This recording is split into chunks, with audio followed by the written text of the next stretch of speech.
இதோ உங்களை தேடி முதன்முறையாக வசீகரமான தொழில்நுட்பம் மற்றும் அதிவேகமான செயல்திறனுடன் UFX மொபைல்.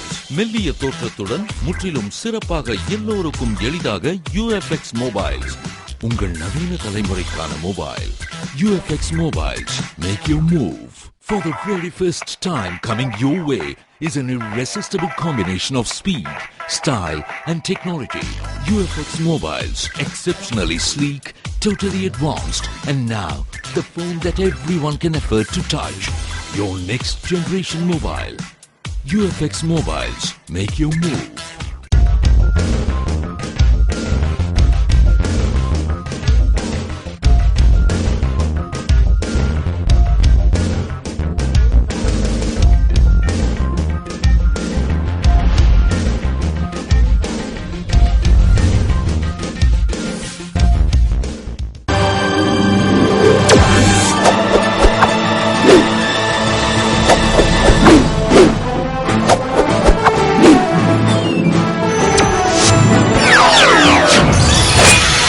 நீங்கள் பார்த்துக் கொண்டிருப்பது AJK டிவியின் புதுவை மாலை.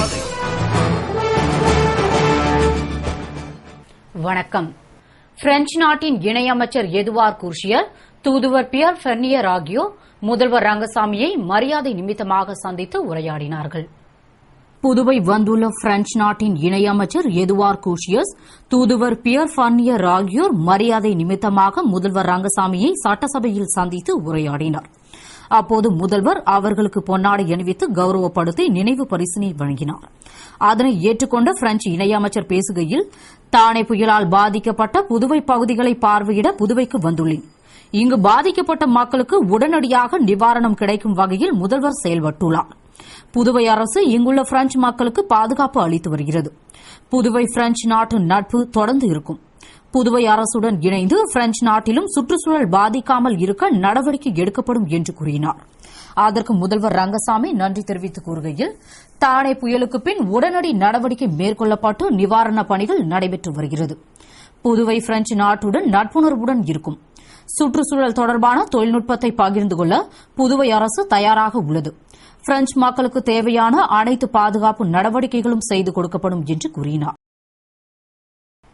புதுவையை பசுமையாக்க 2,50,000 மரக்கன்றுகளை நடுவதற்கு அரசு முடிவு செய்துள்ளது என்று அமைச்சர் தியாகராஜன் தெரிவித்துள்ளார். இது தொடர்பாக அமைச்சர் தியாகராஜன் கூறுகையில், தானே புயலில் சிக்கி புதுவையில் 1,00,000க்கும் அதிகமான மரங்கள் வீழ்ந்துள்ளன. எனவே புதுவையை பசுமையாக்க நடவடிக்கைகளை தீவிரப்படுத்துமாறு அதிகாரிகளுக்கு உத்தரவிட்டுள்ளேன். மேலும் 2,50,000 மரக்கன்றுகள் நடுவதற்கு அரசு முடிவு செய்துள்ளது. விரைவாக வளரக்கூடிய மற்றும் நிழல் தரும் மரக்கன்று ரகங்களுக்கு முன்னுரிமை தந்து நட்டு வளர்க்க அறிவுறுத்தியுள்ளேன்.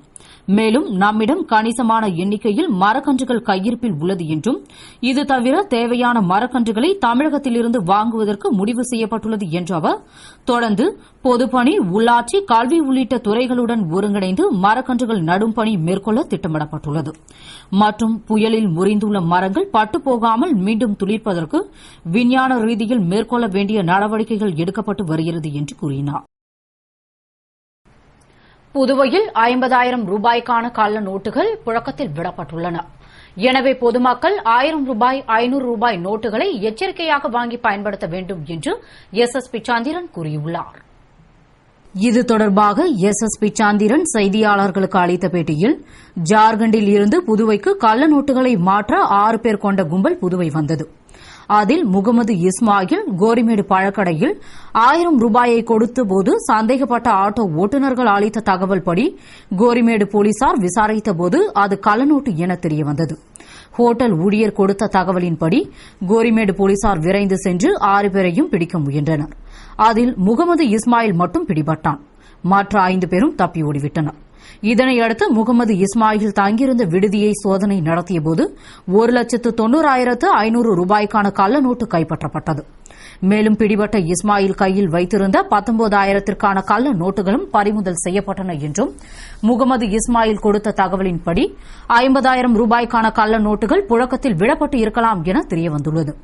இதனால் பொதுமக்கள் 1000 மற்றும் 500 ரூபாய் நோட்டுகளை எச்சரிக்கையாக வாங்கி பயன்படுத்த வேண்டும் என்று அவர் கூறினார். நேற்று மாலை சுமார் 5 மணிக்கு ஜிப்மர் ஹாஸ்பிட்டலுக்கு முன்னால் ஒரு பழக்கடையில் வட மாநிலத்தை சேர்ந்த ஒருத்தர் பழம் வாங்கிட்டு 1000 ரூபா நோட்டை கொடுத்து பணம் கொடுக்குறாரு. அவர் வந்து அவர்கிட்ட சில்லறை இல்லை, அதனால் அக்கம் பக்கத்தில் இருக்கிற போது சேஞ்சுக்காக தேடிட்டு இருக்காரு. அந்த சமயத்தில் இவர் வந்து கத்தைய ஒரு 1000 ரூபா நோட்டை வச்சிருக்காரு. ஆனால் அந்த பையனை பார்த்தா அவ்வளவு தகுதி உள்ளவனா தெரியல. அதனால்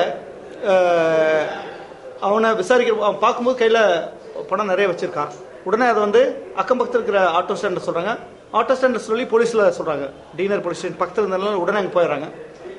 போயிட்டு பார்க்கும்போது அவங்க கையில் வந்து சுமார் ஒரு 19 கரன்சி 1000 ரூபா நோட்டு இருக்குது. 19,000 ரூபா அவங்ககிட்ட வந்து எடுக்கிறாங்க. அதை அவனை பிடிச்சிடுறோம். பிடிச்சி பார்க்கும்போது இது வந்து ஃபேக் கரன்சி, கவுண்டர்ஃபியட் கரன்சி அப்படின்னு தெரியுது. அவனோட வந்து அவங்கள செக்யூர் பண்ணலாம் பார்க்கும்போது அதுக்கு முன்னாலே 3 பேர் வந்திருக்கானுங்க. இதை அவனை செக்யூர் பண்ணோன்னே மீது 2 பேர் ஓடிடுறாங்க. அதுக்கப்புறம் ஸ்டேஷனுக்கு கொண்டாந்து அவனை இன்ட்ரோகேட் பண்ணதுக்கப்புறம் பாண்டிச்சேரியில் ஒரு கெஸ்ட் ஹவுஸில் தங்கியிருக்கிறதா தெரிஞ்சுது. அந்த கெஸ்ட் ஹவுஸ் போய் உடனடியாக சர்ச் கண்டக்ட் பண்ணோம்.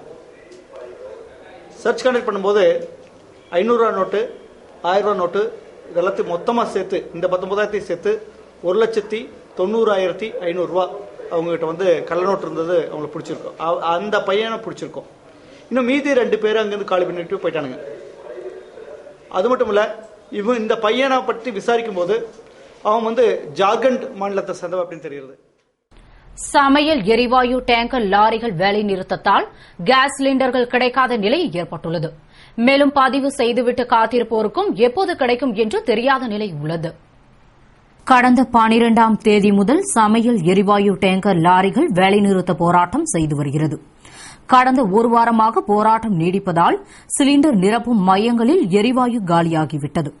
தமிழ்நாடு, கேரளா, கர்நாடகா மற்றும் புதுவை மாநிலங்களுக்கு தினமும் 20 லட்சம் சிலிண்டர்களுக்கு டேங்கர் லாரிகளில் எரிவாயு வரும். ஆனால் கடந்த 7 நாட்களாக போராட்டம் தொடர்வதால் 1,40 லட்சம் சிலிண்டர்களுக்கு எரிவாயு வரவில்லை. இதனால் அனைத்து ஏஜென்சிகளிலும் சிலிண்டர்கள் பதிவு செய்யப்பட்டு காத்திருப்பில் உள்ளன. அவற்றுக்கு எப்போது சிலிண்டர் கிடைக்கும் என்பது கூட தெரியாத நிலை உள்ளது. இந்நிலையில் போராட்டம் நடத்துபவர்களை எண்ணெய் நிறுவனங்கள் பேச்சுவார்த்தைக்கு இன்னும் அழைக்கவில்லை.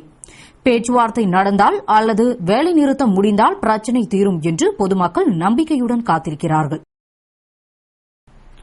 அயல் நாடுகளில் வாழும் பிரெஞ்சுக்காரர்களுக்கான இணையமைச்சர் எதுவார் கூஷியஸ் ஆளுநர் இக்பால் சிங்கை மரியாதை நிமித்தமாக சந்தித்து பேசினார். பிரெஞ்சு நாட்டின் இணையமைச்சர் எதுவார் கூஷியஸ் மற்றும் தூதுவர் பியர் ஃபர்னியர் ஆகியோர் நேற்று புதுவை வந்தனர். இந்நிலையில் புதுவை ஆளுநர் திரு இக்பால் சிங்கை அவர் மாளிகையில் மரியாதை நிமித்தமாக சந்தித்து பேசிய அவர்கள் ஆளுநருக்கு பொன்னாடை அணிவித்தனர். இதனைத் தொடர்ந்து ஆளுநர் அவர்களுக்கு பொன்னாடை அணிவித்தார்.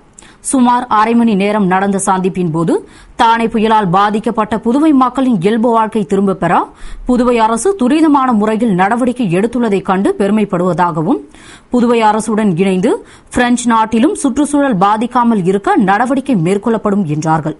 பின்னர் ஆளுநர் மாளிகையில் இருந்து புறப்பட்டு சென்றனர். புயலால் சேதமடைந்த பாரதி பூங்காவை சீரமைக்கும் பணி முழுவீச்சில் நடைபெற்று வருகிறது.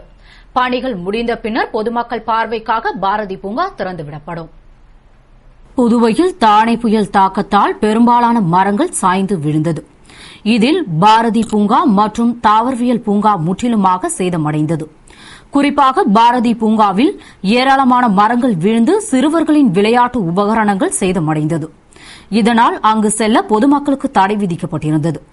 எனவே வார இறுதி நாட்களில் சிறுவர்களுடன் சென்று விளையாடி மகிழும் மக்கள் பூங்கா பூட்டியே கிடந்ததால் தவியாய் தவித்தனர். குறிப்பாக காணும் பொங்கல் அன்று கிராமப்புறங்களில் இருந்து பாரதி பூங்காவிற்கு வந்த மக்கள் ஏமாற்றத்துடன் திரும்பினர்.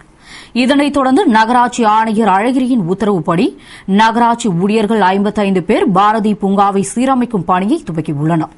அவர்கள் அதிநவீன எந்திரங்கள் மூலமாக சாய்ந்து கிடக்கும் மரங்களை துண்டித்து லாரிகள் மூலமாக அப்புறப்படுத்தி வருகின்றனர். தீவிரமாக நடைபெற்று வரும் இந்த பணிகள் முடிந்த பின்னர் பாரதி பூங்கா பொதுமக்களின் பயன்பாட்டிற்காக திறந்துவிடப்படும். புதுவை சோலை நகரில் இரு தரப்பினரிடையே ஏற்பட்ட கோஷ்டி மோதலில் வீடு வாகனங்களை தாக்கிவிட்டு தலைமறைவாகிவிட்டவர்களை போலீசார் வலைவீசி தேடி வருகின்றனர். புதுவை சோலைநகர் மீனவர்கள் மற்றும் விடுதலை சிறுத்தை கட்சியினரிடையே கடந்த தீபாவளியின் போது ஏற்பட்ட மோதலால் முன் விரோதம் இருந்து வந்தது. இந்நிலையில் விடுதலை கட்சி பிரமுகர் மனோகர் என்பவர் தமது நண்பர்களுடன் சென்று கொண்டிருந்தபோது அப்பகுதி பெண்ணுடன் ஏற்பட்ட தகராறில் 2 வீடு மற்றும் அங்கு நின்று கொண்டிருந்த லோடு கேரியர் வாகனம் மீது தடி மற்றும் கல்லால் தாக்கிவிட்டு தலைமறைவாகிவிட்டனர். இச்சம்பவம் பற்றி தகவல் அறிந்த சோலைநகர் போலீசார் மனோகர் என்பவரை பிடித்து வழக்கு பதிவு செய்து விசாரணை நடத்தி வருகின்றனர் மற்றும் அவரது நண்பர்களை தேடி வருகின்றனர். மேலும் வடக்கு எஸ்பி சிவதாசன், இன்ஸ்பெக்டர் அங்கப்பன் ஆகியோர் அப்பகுதியை பார்வையிட்டு நள்ளிரவில் மீண்டும் மோதல் ஏற்பட்டு விடுமோ என்ற அச்சத்தில் பாதுகாப்பு பணியில் ஏராளமான போலீசார் குவிக்கப்பட்டுள்ளனர். இத்துடன் செய்திகள் நிறைவடைகின்றன. வணக்கம்.